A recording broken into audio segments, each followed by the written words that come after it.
The first time I heard about the Chicago Restaurant Pastry Competition was actually from my dad. After watching the video and seeing the kind of chefs that were competing, I said, that's for me. What you get out of this competition is sort of two-sided. Yes, there's prestige, people acknowledge it in the industry and people are excited about the videos when they come out. But on the flip side of it, the thing that I really got out of the first season that I didn't expect to get was learning about myself as a chef and growing as a chef. The competitors are more professional and it's not some just drama or dramatics in the show. You can tell this one is mostly about the products that the pastry chef makes and the pastry chef. So I heard about it online and was extremely inspired by it, and one of my close friends told me about the third season that they were accepting international pastry chefs. The fact that they're focusing on restaurant pastry is a huge thing because you don't see that even in competitions. For me, that's a huge passion. I think this competition definitely sets the bar when it comes to the media aspect. I think not only capturing that in a magazine or photos, but video, that's going to be around forever, ever, ever, ever.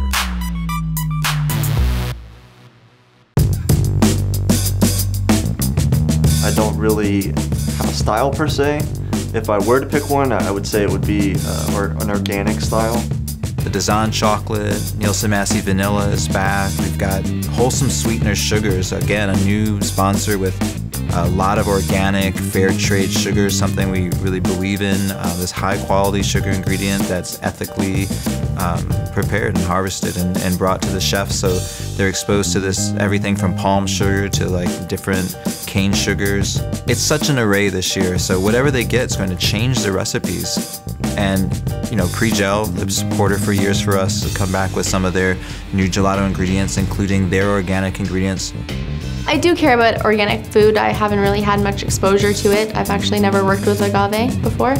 So when I got all the samples, it was really interesting to taste them all, and huge difference between all of the flavors. So that was really cool, but I don't base my desserts on being organic like that. I think it's awesome that we're incorporating organic ingredients this year. What I've done at the hotel in the last 2 years, we've gone to all cage-free eggs, we've gone to all organic sugar, mostly organic flours, a lot of organic dairy products. Something that's really important to us. It's important to me personally, it's important to our guests. Yeah, I was happy that we got to choose organic options. I try and stick with those when it is available with whatever ingredients I'm using. On property, we have a small farm that we use all our produce from, and it's an organic, non-GMO farm. I think having organic ingredients is definitely a huge advantage. Being here and seeing the organic products that were given to us by these amazing companies definitely puts a spotlight on our industry of trying to utilize more organic ingredients. They're trying to send a message to pastry chefs and to diners that this is really important. It's things that are non-GMO and fair trade, and all those things have so much deeper meanings.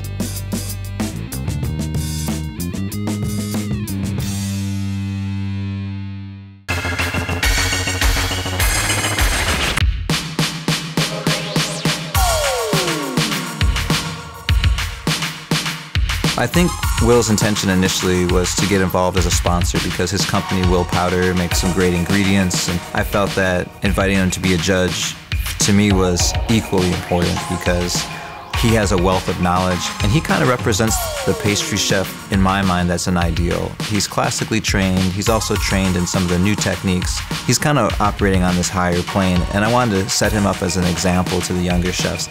Curtis Duffy understands food in a way that is like a pastry chef because he's not really looking at it as a sugar, as a fruit, but the concepts, the creative thought behind it, the motivation, the design elements, and that's why he's been there to kind of look at it from a perspective that's a chef-centric, focus on the chef, so I think it's perfect.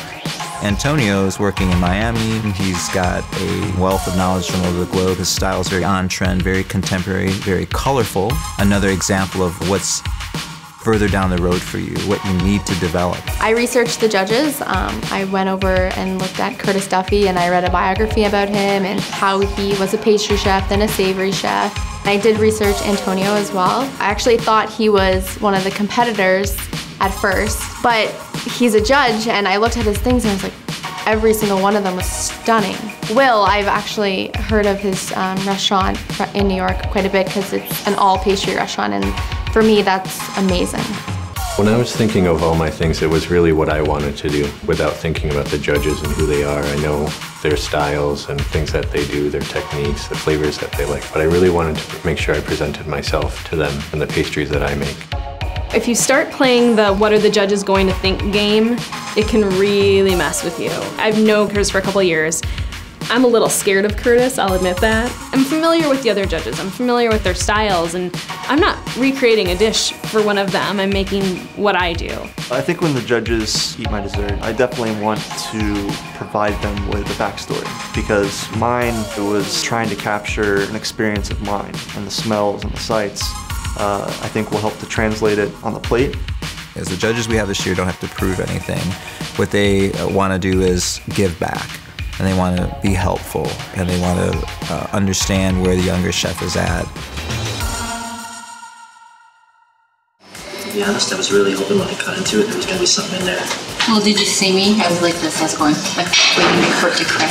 And then I was like, oh, there's nothing. And I took my knife and I'm like, oh, there's nothing in there.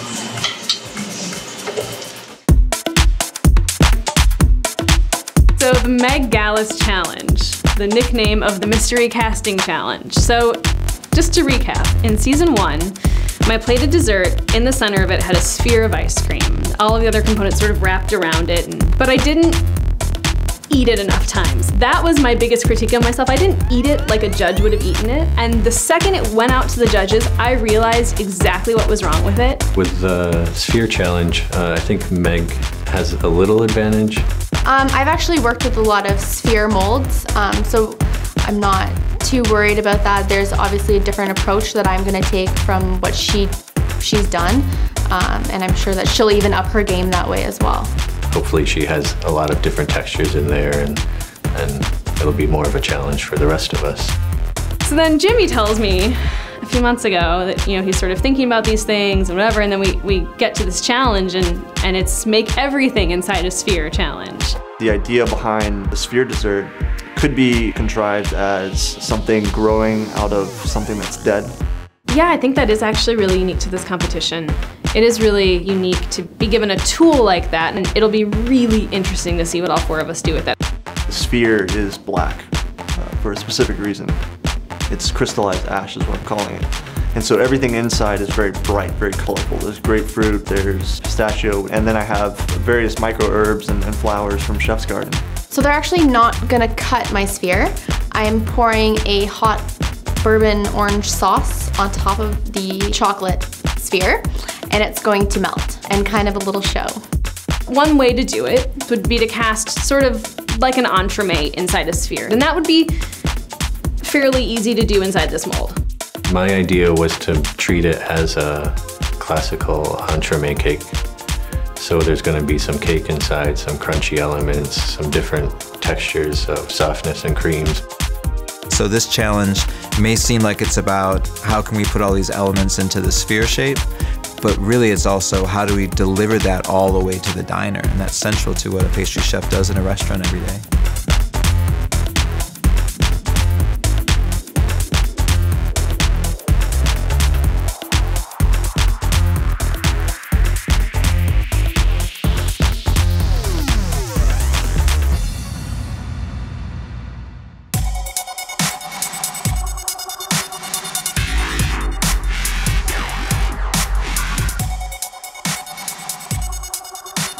We have sort of a space age play on a chocolate nougat. It's a chocolate shell, and then inside I have a 72% chocolate crema and a flourless chocolate cake, a whipped honey anglaise. There's some crunchy cereal bits, a little bit of dusted cotton candy on top, and some chewy Torrone marshmallow. Enjoy.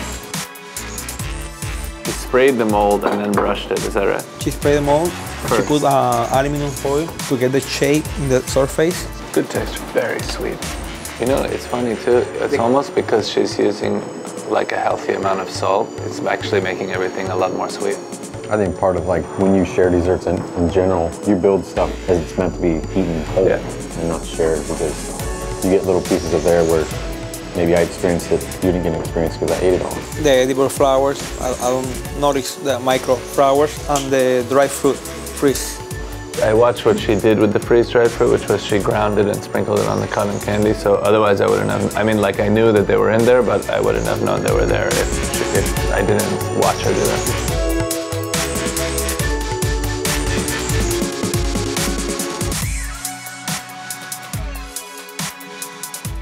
The idea came behind volcanic ash, and stuff is growing back out of it. Underneath is a black sesame crumble with maltodextrin, white chocolate, black sesame seeds, and honey. The sphere is called carbon dolce. Inside is going to be a pistachio microcake, grapefruit curd, soy milk gelato, umeboshi gelée, various herbs, and then I'm going to finish it with fermented grapefruit foam. How'd you ferment the grapefruit? I just took Stiegel lager and I added fresh grapefruit juice, zest, egg white, and xanthan. So what was the technique on the shell, did he say? Sweet carbon. Sweet carbon. It's basically it's a sugar and water, egg white, 270 degrees, the bloom, and he put in more. Nice texture. Soy milk gelato? I didn't get it. Soy milk? Or is this the bourbon buckwheat Sauvignon? And the plum sorrel, that's really good actually. Because the grapefruit, it tastes a little bit like when you have that oil, the grapefruit oil. I like the jelly. Jelly is good.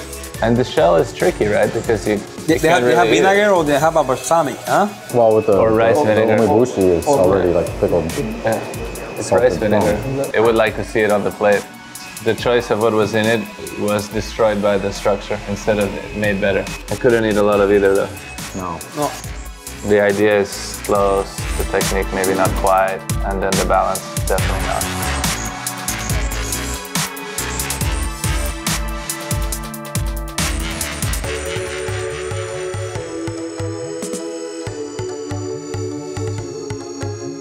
The flavors for this, I had 64% chocolate. I used that to make a mousse. I used that also in some crispy peanut with some fouilletine, and I had the salty peanut from pre-gel. There's also a whipped caramel cream layered with chocolate cake, the crispy peanut. On top is a citrus meringue. Took the salty peanut and also made an ice cream to go on top. There's also an olive oil caramel. This is like an instrument. You know, they have different layers. They have the cake. Peanut is great. Flavor-wise, it's good, huh? It's not too sweet. It's more the balanced ones for sure. It's a heavy dessert too. The mousse and it's dense. At least it has some acid to it though. I mean, the execution's good. You got the layers nice. You know, like the stuff set up properly. And but the meringue was nice. Meringue was very citric, with flavor. For all the things not right, I would say for sure it's the strongest. It tastes pretty good. The execution is pretty good.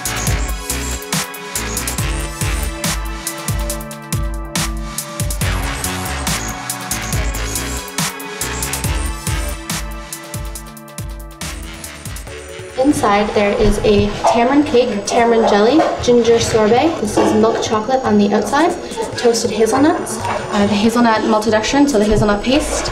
There is a spiced nutmeg mousse, and then this is an orange bourbon sauce. She put too much sauce. They smell very, very good. The spice cake or the mousse, spice mousse. It tastes good together, the tamarind and the orange and the spice. And the spice. The gianduja crisp is nice. I would say for the flavor and texture, that's probably the nicest one to eat. Yeah. You know the good thing about this one, you can taste each compound. The spicy mousse, the tamarind, the gianduja crunchy, it's not heavy. Right. And then the fresh orange sediment, perfect. Perfect.